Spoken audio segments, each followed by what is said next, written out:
hard to believe that I'm going to be the only one down here. I see pelicans. I cannot believe I'm the only one here.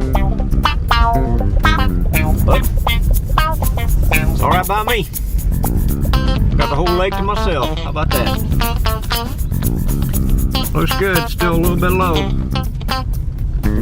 1.75 feet probably.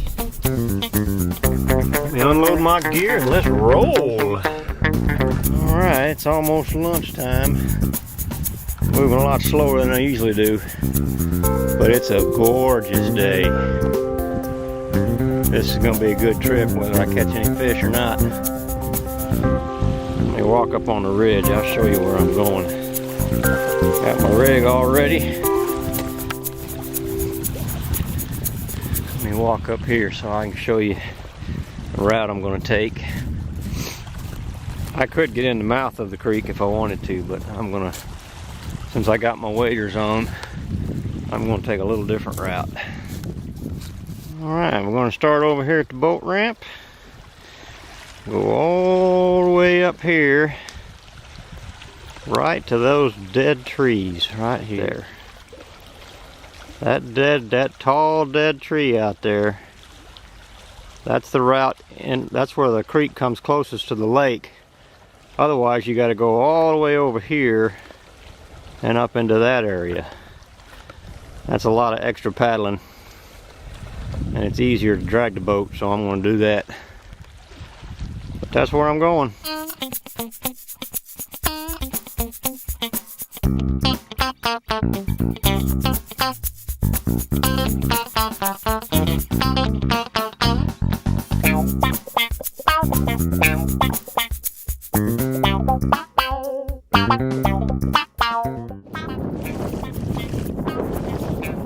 Only about ankle deep.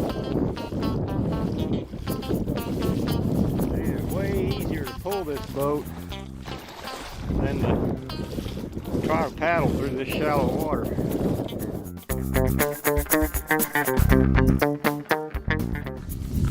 Well, there you have it. That is Yegua Creek via the shortcut. And it wasn't bad at all today. That was a short drag. I've marked the entrance to this shortcut with the flags in the trees on both sides, and I've marked it out here further on these trees. That one way out there's got a heck of a marker, but you can see it's a straight shot from the pavilion.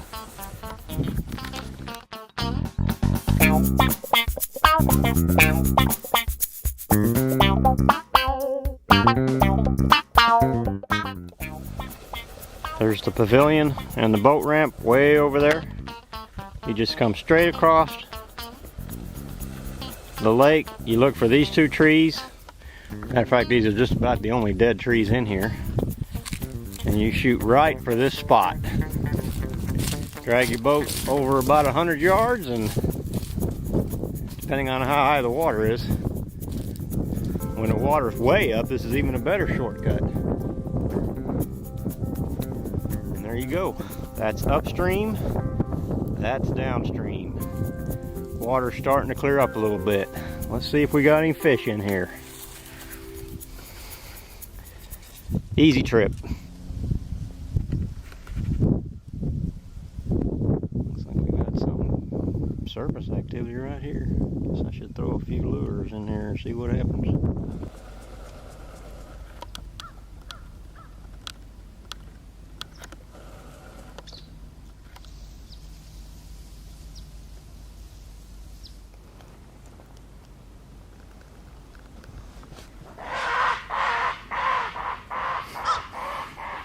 There's a blue heron. He's not happy.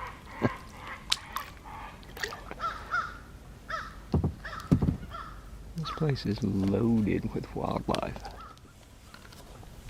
Got some pigs up here.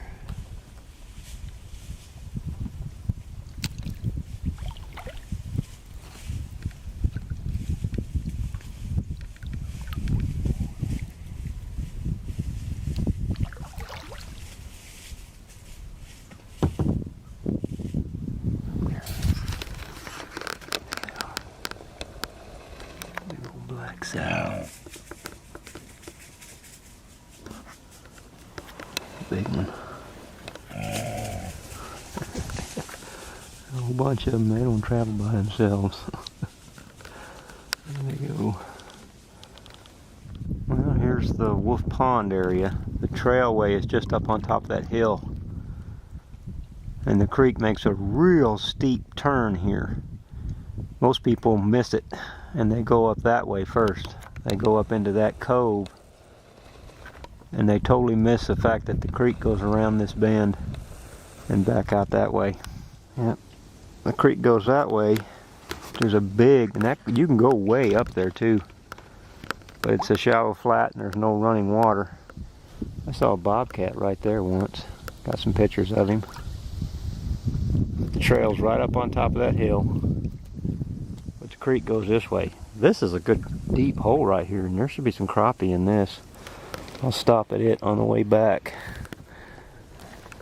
This is the bend that everybody misses. Well, I don't say everybody, but if you don't know the creek goes that way, you might very well go that way. You can go a long way before you figure out it's not the right spot. That's the way you want to go. There is a lot of debris in the creek. The drought killed so much of the trees. There's still a lot of dead standing timber too. This is where the creek splits again. And when it's really high, you can take that branch. You can go that route. It swings back around. It's a straight shot back to the pavilion. The creek goes on around this way.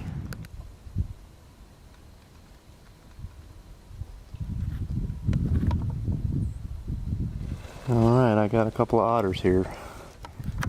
They're going that way. They just were sitting right there on the bank and they just plopped into the water. I think there's two of them. They tend to be a little bit curious, so maybe they'll come up. So I can get a look at them. Hell, this is the same place I saw them last time. There goes the kingfisher. Oh, hear him barking. Chasing this otter right up here. He's just running right out in front of me. Comes up for a second and then drops right back down. There he is right there. Come on, buddy, don't you want to come out and play?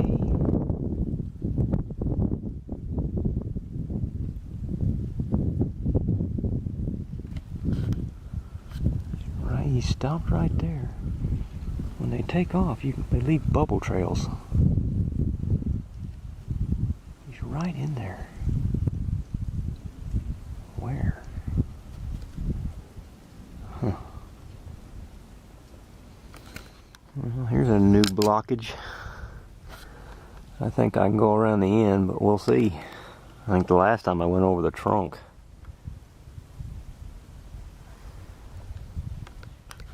This is where a kayak really shines. I can get through that hole. Look at this crap. It's almost completely blocking the creek. I have to come in here, clear out more of this. I can punch right through that hole. This is as far as I'm going today. This is the big pipes. It's only about a mile more to get to Newman's Bottom, near the parking lot, low water crossing. But there shouldn't be any reason to go any further than this. At least not for the fish that I'm fishing for. Crappie are behind me. I went past the honey hole. But I just wanted to see this. Well, there are definitely white bass in here. There's the first one of the season. Small male.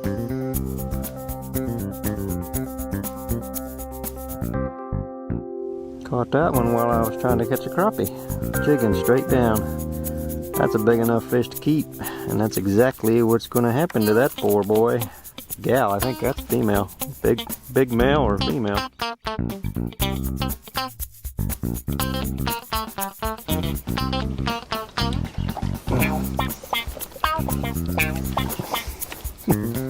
I got a wimpy rod. I picked that one up while I was taking that picture. He's big enough to keep too.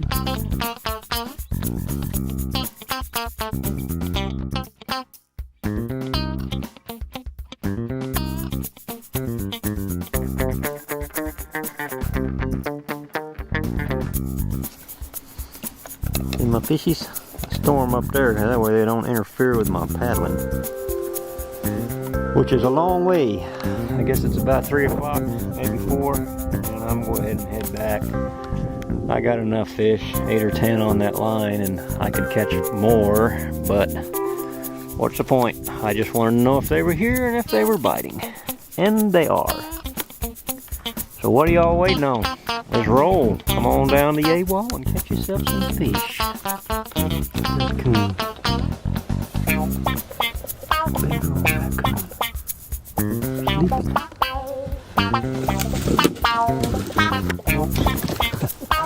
Just disturbed him a little bit, I guess.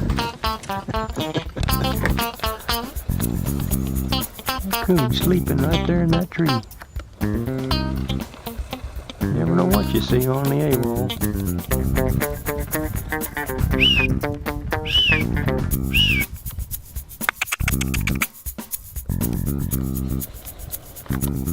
Big old boy. I don't want to leave that spot. If I wanted to take the shortcut back, I'd go right over there. Right over there is where it goes through. You just need to look for that big giant tree right there. That's your first marker you get on either side of the creek, coming in or going out. But right there is where you jump out of the A-wall and cut across the flat. Here's where it dumps into the lake. Normally this would all be underwater. You can see the pavilion way over there. That's the upper part of the lake there, looking west. Now this might be a little easier than years past. Looks like it's fairly well defined. We'll see. You can see the current. It's really rolling this far down. It'll carry you. It's a lot of current, but it's real shallow. It's only about 6 inches deep up here. But you could see the fish coming through here. If you were... This is shallow enough. It's only a foot deep or so right here. Yeah, that's going to be a lot easier to find coming up, because all you got to do is look for the current. There's the mouth of the A-wall looking back toward the pavilion, Nails Creek Park. Nails Creek goes right in along that ridge over there. From that PVC pipe marker at the mouth of the A-wall, it's about a 5 or 10 minute paddle back to the boat ramp at Nails Creek. It does get shallow, and it'd be easier if there's more water. I prefer to take the shortcut where you just get out and drag the boat. Can't do that in the mouth of the creek because it's too muddy. But you can go around with a shortcut and it works just fine. You know, that was a heck of a day. I caught fish, which not too surprising, but I caught fish and I saw all kinds of wildlife. Thanks for watching. Y'all be good. Bye.